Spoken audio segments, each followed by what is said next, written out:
to the second free video presentation on how not to become victim of violence. This is Kim Go from Real Self-Defense the Smart Way, taking you from prey to hunter. You will learn some very useful information that may save you if you're unfortunate enough to find yourself between a rock and a hard place. Last week, we learned how one simple paradigm shift can mean the difference between being a victim of violence to one who is in control of a violent situation. Today, let me tell you the biggest mistake people make when defending themselves. The number one biggest mistake. The biggest mistake anyone can make when being attacked is to think that you have no other alternative than to fight back blindly and hope for the best. The moment you enter into the mindset of fighting, you have lost the fight before it even started. Remember that your attacker is more likely than not to be bigger, stronger, and more aggressive than you are, and chances are he is also a better fighter. In an unlevel playing field, to fight is to position yourself as the little black dot in a sea of white, where losing is a foregone conclusion. Then what, I hear you say? Let him beat the crap out of you? Hell no. When it comes to self-defense, we play the game to win, no matter how unlevel the playing field is. The name of the game is not to become a victim of violence. It is our survival instincts to fight back when physically threatened. The only problem is that we allow a monkey brain to take control. We all have three brains. The human brain, which controls reason and logic. The monkey brain controls feelings and emotions. And the lizard brain controls movement. When faced with an attack, fear and other emotions sets in, and the monkey brain kicks in, reason and logic flew out the window. That's the reason why you go in fighting in a fight that you have no hope of winning. If you can control your monkey brain, the human brain will then be able to find you a better way to deal with the situation. Yes, David can defeat Goliath. Intelligence will always beat mere brawn any day.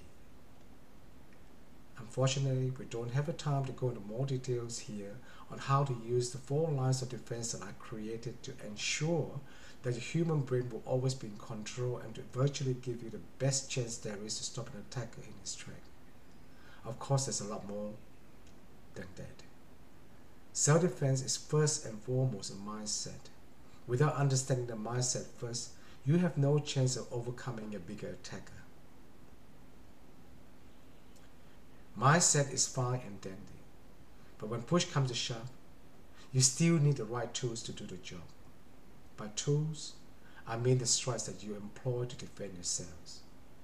Not just any tools, of course. The strikes I've designed do not depend on strength to generate power. And of course, that takes us to power generation. I teach black belts how to double the striking power. I also teach ordinary people like you how to leverage your strength so that you can hit 10 times harder than a guy twice your size. That is through a system I created based on the 3 laws of motion and how to apply them effectively on body mechanics.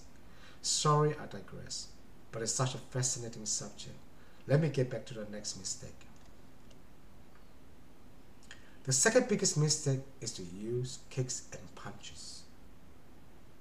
We have been conditioned to use punches and kicks to defend ourselves, even when you don't know how to kick and punch. If it's only consolation, most black belts are punching at about 50% of their full potential. Kicks and punches, done by 90% of martial art, use strength to generate power. In other words, the power of your kicks and punches are limited by your strength. Problem then, when faced with a bigger opponent, you can't match his strength. Regardless of size and strength issues, there is a bigger problem: adrenaline. When you are faced with an attack, adrenaline floods your body, preparing you for flight or fight. This adrenaline dump, however, has an adverse effect on your kicks and punches, rendering them ineffective. The adrenaline stops your body from being able to do any fine motor movements and only allows it to do broad gross motor movements like arm swinging. Punching and kicking are outside the scope for most ordinary people when affected by the adrenaline dump. Even black belts suddenly find their once powerful punches in the stress-free dojo become slow and clumsy when being attacked in the streets. That's how powerful the effect of adrenaline is on your ability to perform complex moves.